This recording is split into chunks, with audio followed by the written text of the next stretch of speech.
अब बढ़ते हैं इलाकाई खबरों की तरफ।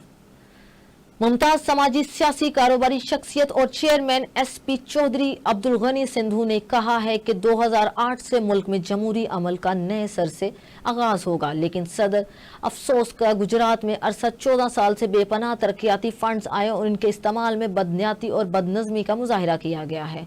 अगर तरक्याती फंड का मुनसफाना इस्तेमाल किया जाता तो आज बारिशों का सबब गुजरात डूबा ना होता।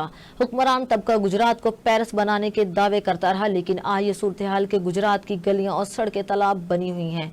बारिश के हुक्मरान तबका की कारकर्दगी का पोल खोल कर रख दिया है। इनका ये भी कहना है कि एसपी इक्तदार में आकर तरक्याती फंड्स का न सिर्फ मुनसफाना इस्तेमाल करेंगे बल्कि शहर गुजरात को सीवरेज की दरपेश मसाइल से भी छुटकारा दिलाएंगे।